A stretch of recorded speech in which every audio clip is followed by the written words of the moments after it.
Hello, this is SimplyExploVenturing coming to you from Wrightsville, Pennsylvania. We're just right across the road on the York County side from Columbia, that's in Lancaster County side, and we're here for the Riverfest weekend.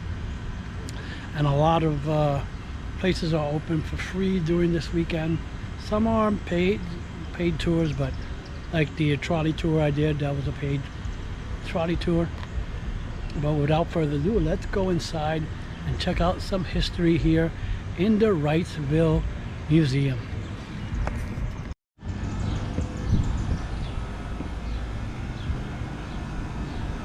So this is the Wrightsville Historical Museum.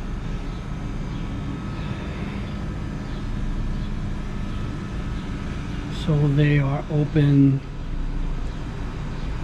Sundays from 1 to 4 and Wednesday 11 to 2, or by appointment if you call.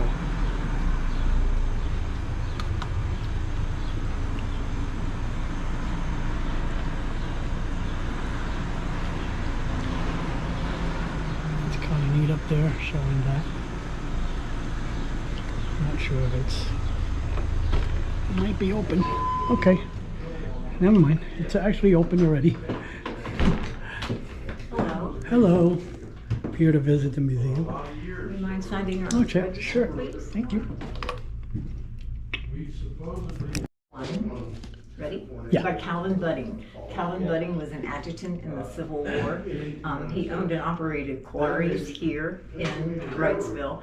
After the war, he came back and he built this home for his family that stayed in the family line until we got down to the Redmond family. Now, John Redmond was past president of York Water Company, and Lake Redmond in York is named for him, okay? So this is his family home. They raised 3 daughters here. Historic Wrightsville formed in approximately 1976 during the nation's bicentennial, when all the small towns were getting interested in their local history. We formed, and we were the recipient of a lot of artifacts and papers and memorabilia from folks in Wrightsville, and we didn't have a place to keep it. Why, the Redmond family knew of our need for a museum. The mom and dad had passed away, Mr. and Mrs. John Redmond, so the daughters gave us the house to use as a museum. And we have had it since about 1987, and we use the bottom first floor for our display area. The second floor is our storage and offices. So welcome to Historic Wrightsville's Museum. The display which we have currently is an artistic display. Our history is tied in with all the artwork that you see, so I'm going to take you over to this room and we'll get started over here in the Redmond room. I always wondered who Lake Redmond was named for. Yes, John Redmond. Okay. So, I think it was probably the fall of last year, some folks came to the museum and they had a collection of watercolors and sketches that one of their ancestors had actually done. She was a resident here in Wrightsville. Her name was Cynthia Abel. So they wondered if we would be interested in that collection, and we said, yes, indeed we are. So these are some examples of Cynthia Abel's work, but this side points out what she did here in Wrightsville. So this is of the Presbyterian Church. This is of the old Wrightsville Water Company from the 1930s. We have the Strickler Farm, the Stoner Farm, the rear of the Wrightsville High School. So we were, of course, thrilled to get this collection of pictures and watercolors. And then we got to thinking, well, certainly there were other residents in Wrightsville that loved their town and did sketches. And that is indeed the case. And we found additional things such as this was painted by Gardner Criswell. Are you familiar with that name? Okay. So this is on 2nd Street, and you're looking, it's 2nd Street between Orange and Maple, and you're looking down the alley over toward Columbia, and there is the Wrightsville Columbia Bridge.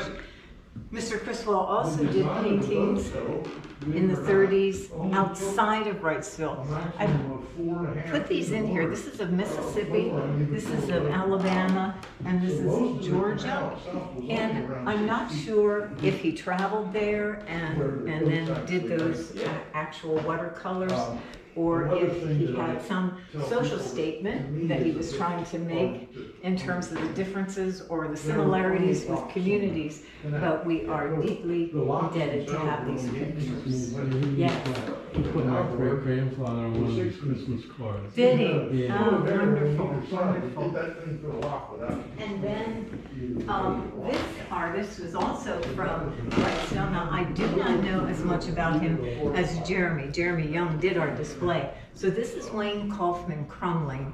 He was from Wrightsville, Pelham Township. What I understand about him is he was a more formal painter, and he was part of, wasn't the Hudson River School? Oh, okay. But perhaps, I know that Rob Evans has talked about a Susquehanna River Art School.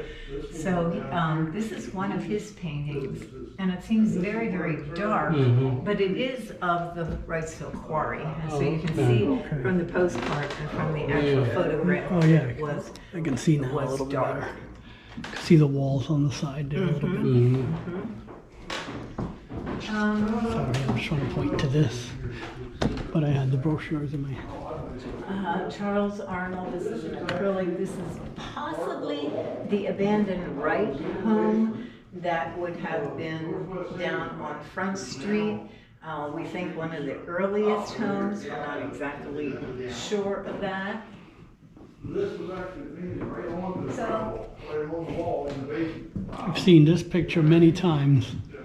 this is Rob Evans with his work. And this is of the Mifflin House. Have you been out to the Mifflin House? Yeah, I just came from there. Oh, good, Yeah. good. So this was done by an artist for us, Courtney Noonan Katos, and we were selling these as a fundraiser at one time. We still have some of these left if anyone is interested in those. It's a lovely watercolor sketch. This is by Robert Auten, who did a print of Follow the Star for the fugitives that were fleeing, would often follow the stars. Yeah. I would like to point out our bridge. So these are reverse paintings on glass. As I understand, it was a class at Columbia High School during Old Home Week that painted these. What's interesting to me is this one is from the Wrightsville side, but this one is from the Columbia side, and I had never seen any from the Columbia side before. I never saw this one. I have seen maybe and know of about 15 of these, but that's the first one I ever saw from the Columbia side. What operation is that? I have a poster similar showing that too. You can tell For the 150th anniversary, I think it was celebrating. Yeah, beautiful. I love the reverse paintings on glass. Yeah. So I'm going to let you just take a walk around a little bit. There's more historical information, of course, that goes with the things, but I'm just going to let you walk around and look at things for a while, and then I'll check back with you and see if I can answer any questions that you have. Thank you. You're Thank welcome. you. If you'd like to just look at some of these paintings and so forth, you're welcome to it. I'll try to answer any other questions you might have if you're looking.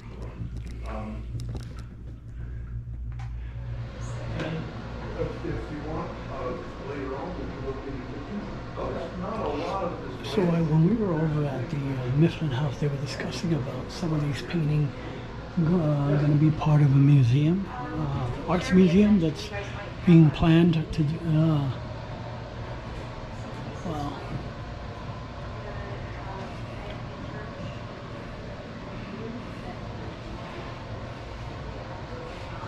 Looks like James Wright, who founded the town, looks like.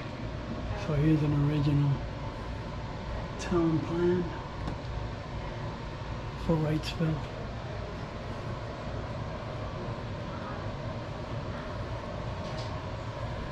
And there was a neighboring town right next to it called Westphalia. I believe they joined Wrightsville as well, if I remember correctly, but maybe one of the other docents may correct me about it.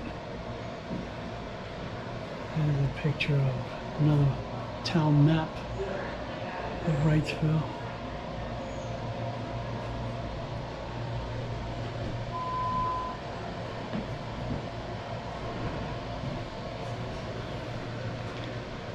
Just like Lancaster, York and Wrightsville and all of them, they have a rich history.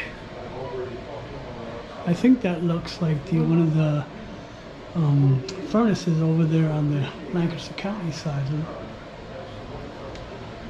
but I'm not sure which one it is.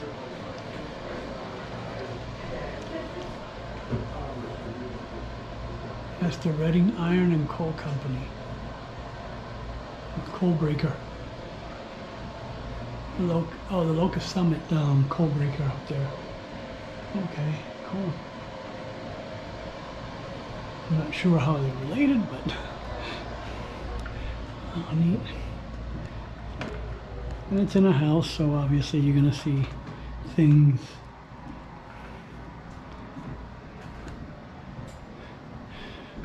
from the period as well.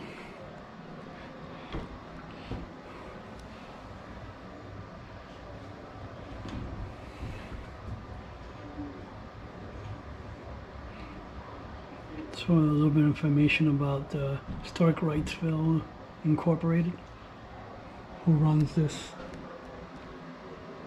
I like that, that's neat. Stone.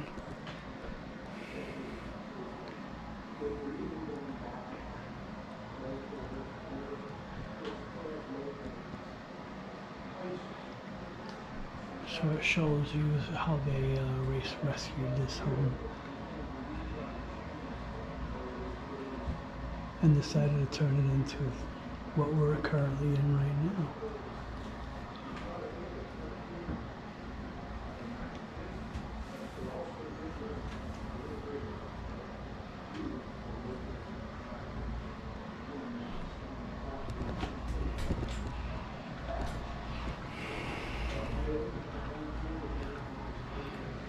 There are some of the watercolors she was saying that they're all for sale about the house. And a whole little library here. They have a whole bunch of books here. Civil War related.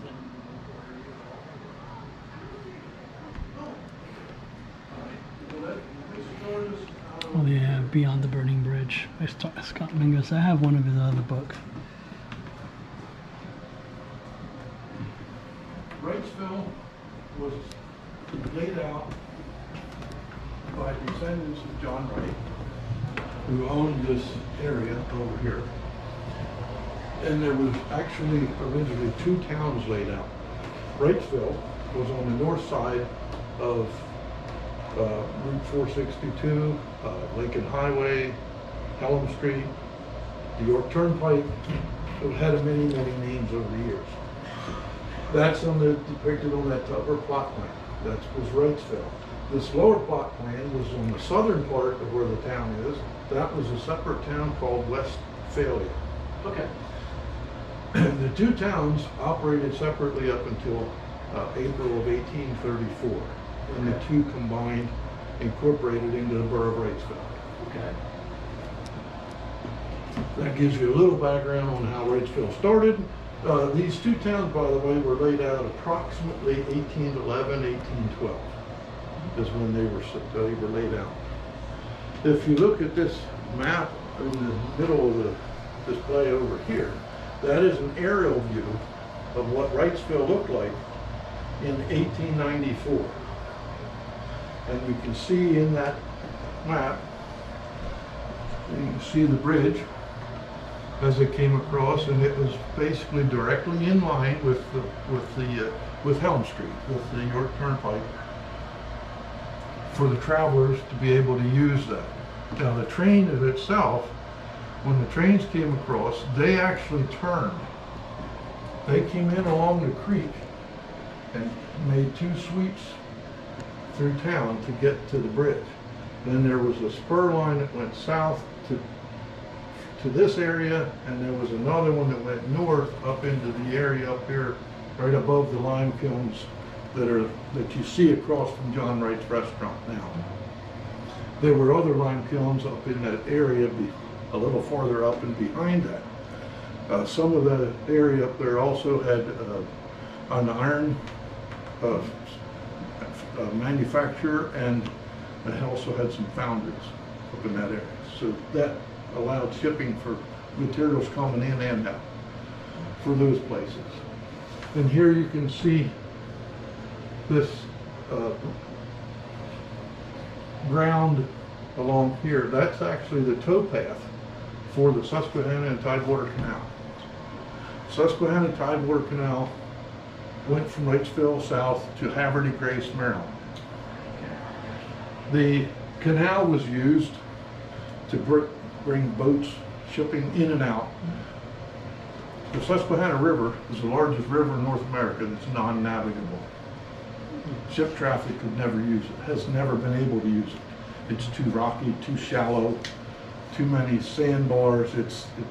The only time it's actually deep enough to even think about using it for shipping is when it's flooding. And you certainly do not want to ship anything in a flood. So the canal system was put in. There was another canal that went from Columbia north, the Pennsylvania Canal, that went up into the upper part of the state, up in the coal regions. Okay. That also allowed it for shipping.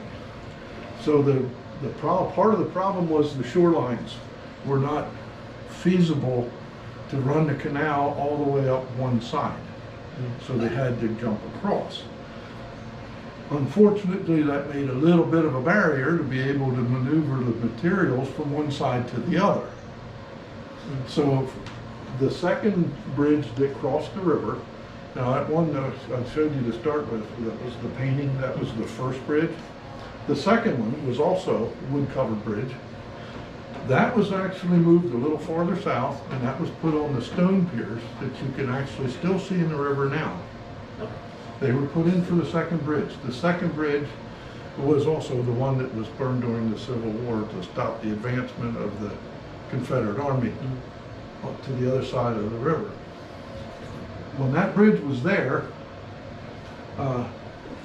it had a two-layer towpath that was on the south side of the bridge, the downriver side. That was so that they could actually pull the canal barges back and forth across the river using the same animals that they were using going up and down the towpath. In this photograph, this is actually a picture of the third bridge, which was also a wood-covered bridge. This is the one that was put up to replace the one that was burned during the Civil War. This one did not have a towpath. By that time, the canal system was getting a little bit too expensive, and railroads and even the highway system was starting to get a little better. The railroads were more common, and they all actually were cheaper to ship products than the canal was. Canal is a very expensive thing to operate. It was damaged basically every year from ice pushes and floods. There was always repair work had to be done to it. It was an expensive proposition to keep it running. In this photograph, you see there's a steam-powered ferry boat and 2 barges in back of it. They actually were using the ferry boats for a while to pull the barges across the river to connect with the 2 canals. You'll see in that in the next room over here when we get over there, that third bridge again was another wood-covered bridge. The center of that bridge, I know there's a picture in the other room. It's not in this one anymore. The center had 2 open steel spans. They were put in as a fire break in case the bridge happened to catch fire again. Hopefully it would only burn half the bridge maximum. and the other half then wouldn't have to be rebuilt. That's a project to build a bridge over 6,000 feet long across this river, as you can well imagine. So there's pictures of it in the other room over there. The rest of this is just things here that were here in town, and they actually are located by different, this little legend down in here tells you different places here in town and what those places are, and those numbers that are on there coincide with with most of these pictures. There was a trolley that came into Wrightsville from York. That's what you see in this picture. It stopped right at the bottom of Helm Street, and that trolley was one of those. It looks a lot like a lot of them in San Francisco. The trolley looks exactly the same on both ends. It never turned around. It just went back and forth. The operator the engineer would just move from one end of the train to the other when he was going back to York. That allowed for people to get from York to Lancaster, etc. That was a very popular piece of equipment at that time. And some of these other ones are different hotels. There's a Union Hotel. There was a number of hotels here in town. Travelers originally when they come across the river here, this was actually the frontier. This was the beginning of the West at one time. In fact, when Columbia was first settled, it was called Wright's Ferry because of the ferry boats that went across the river. This was actually Wright's Ferry West on this side of the river. It didn't even have another name. It was just, and this is where, of course, the people came over to. So traveling was slow back in those days. So it was kind of convenient to have hotels, drinking parlors, etc., for people to relax on once they got here before they started to trek further west and south from here. All right, we'll move over to the middle room across the hallway here, if you don't mind.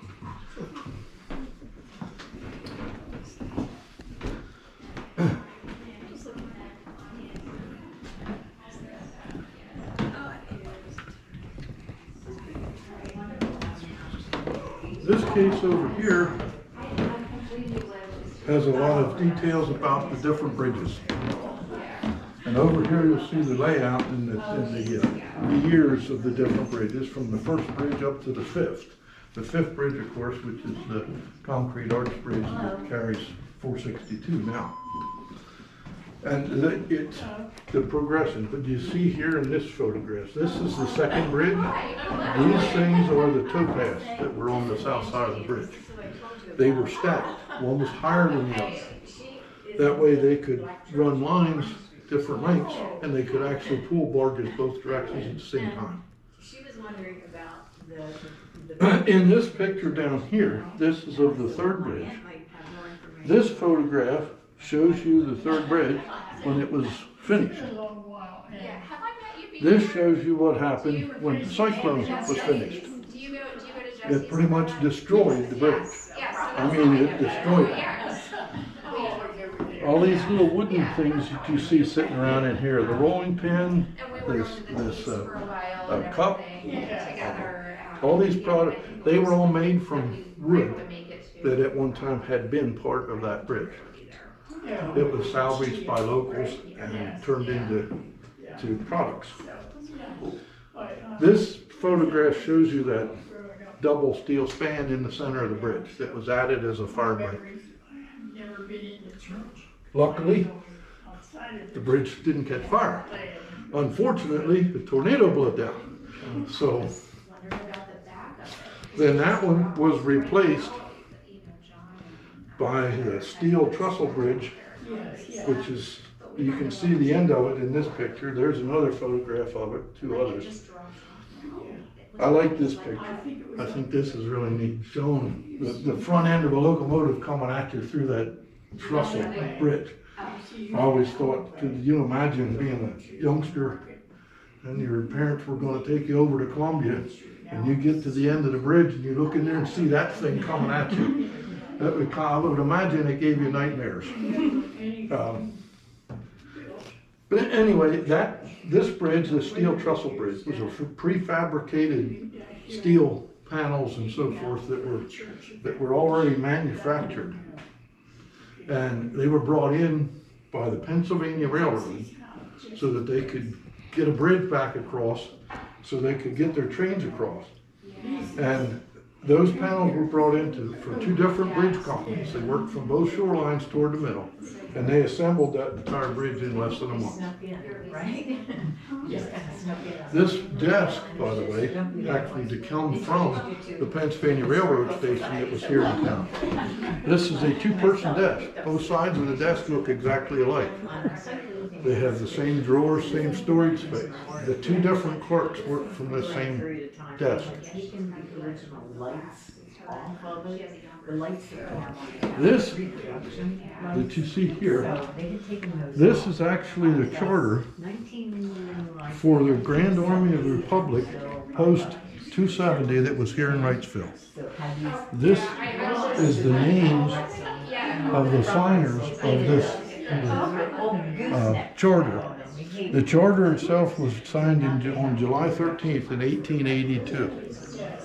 This group was established here in town at that time, and it was a very large undertaking apparently at that time to establish these I guess you'd call it national posts for these different war places. This post's name, that's Lieutenant R.W. Smith. This gentleman in this picture, on this side, that is the person who this post was named after. He was actually killed at the Battle of Bull Run. The gentleman over here was his twin brother. He survived, and he actually was a businessman here in town. He owned coal business and also sand business here in town. That designation or not. I'm not sure if there's another one somewhere with the multiple arch, but when it was dedicated, it was that. That gives you mostly a fair rundown of history here in town. Over here, if you want to take a look at that then, you'll see a newspaper clipping of a lot of people in the end of a bridge. That was the dedication ceremony that was done down here for the Veterans Memorial Bridge. That was dedicated on Veterans Day in 1930.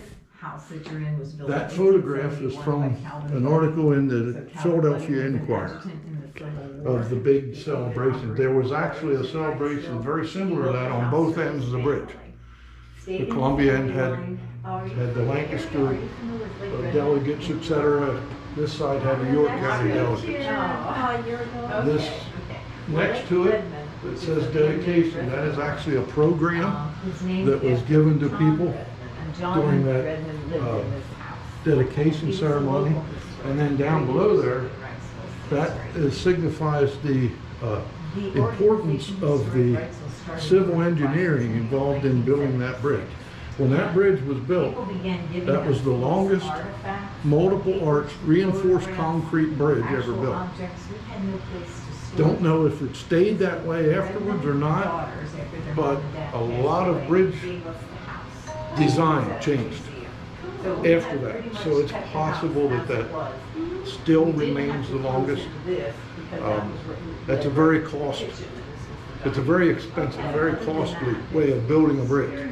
It's a solid bridge and it's very well built, but that type of a bridge takes a lot of manpower. And when labor started to get to be more expensive than materials, other developments were coming around. And now most bridges are built more like the Route 30 bridge, the Wrights Ferry Bridge, just piers and some type of a support system of trussels or whatever across the piers. It's much faster to build, much cheaper. They can prefabricate parts and put them in instead of having, see, when that bridge was built, that whole bridge, when they poured concrete in that bridge, that was continuous. Once they started, they didn't stop till it was finished. So the bridge had to be, all the formwork and everything had to be put in ahead of the concrete as the concrete was being poured, and they even poured that through the winter. That was poured 12 months out of the year until that bridge was finished. Kate is one, Georgina Kate. She was That, I think, gives you most of the history. There's a lot of photographs and so forth here. You're certainly welcome to look at. One other thing I might point out while you, before you start looking on your own, these two cases right here have a lot of work done by a young lady named Cynthia Abel. Cynthia was a resident of Wrightsville.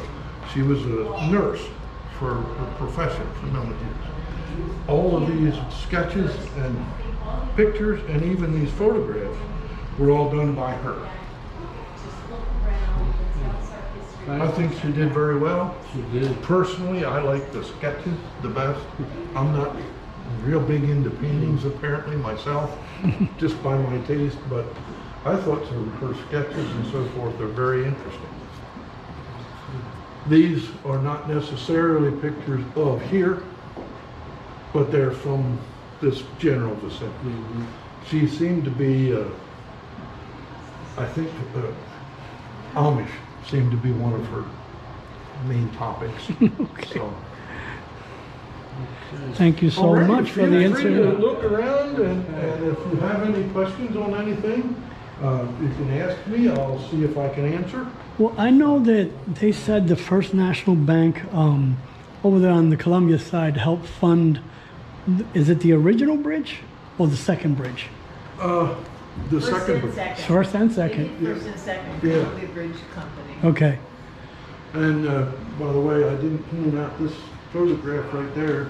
If you look at that thing and then you walk down the street and you turn this way and look, that's the same house. That's the house next door. It's a photograph of that place. Unfortunately, it's not a photograph of this one, but oh well. That one was there before this one. Oh, wow. This one wasn't built till 1871. Thank I you. did give you some information to look at, didn't I? Okay. Feel free to look around. And again, if you have questions, one of us will try to answer. So what I was asking was, did the Wrightsville side help fund it as well? Yes. Okay. Yes. When the bridges were built, the financing came mostly from the bank, but with businesses using it from both shorelines, there was other funding that was brought in to help pay for the construction of bridges because they were being shared, the usage. Even when the highway bridge, the concrete arch bridge, the Veterans Memorial Bridge was built, that used state and federal funding to help build that. So when that bridge was first built, it was a toll bridge. There were toll gates on both ends. That was only to help recuperate the money that the federal government and the state government put in. Once the bridge was paid for, the toll gates came down, and it's been a free bridge ever since. And it helps that Nothing is free. the Lincoln Highway comes right through it too. Right. Like I said, that road, that was the main travel route going west from Philadelphia through Lancaster, and that took you into York, and then from there you went west or south from that point. Okay, thank you very much You're very for welcome. the tour. Very welcome. Usually was used for food service. Oh,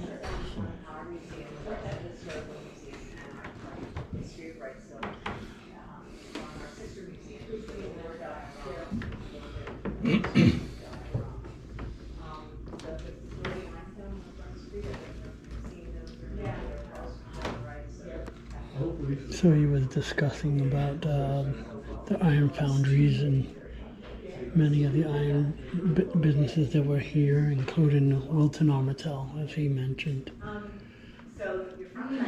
Because I asked about that, because that was one of the iron works here that sits right behind, just north and behind of the lime kilns.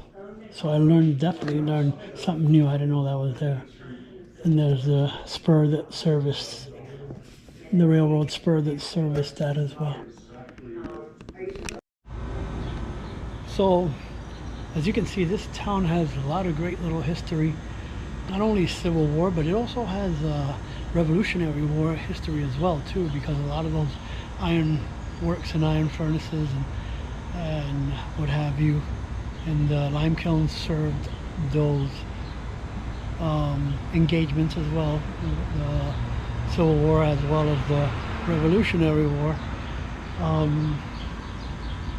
I was thoroughly impressed with the docents here as well.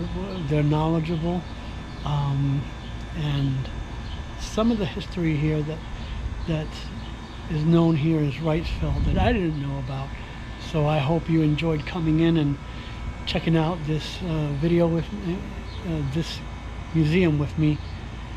And if you like this type of content and this type of video, please consider like, commenting, sharing, and subscribing.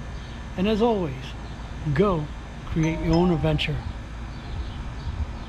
And I'll see you at the next location.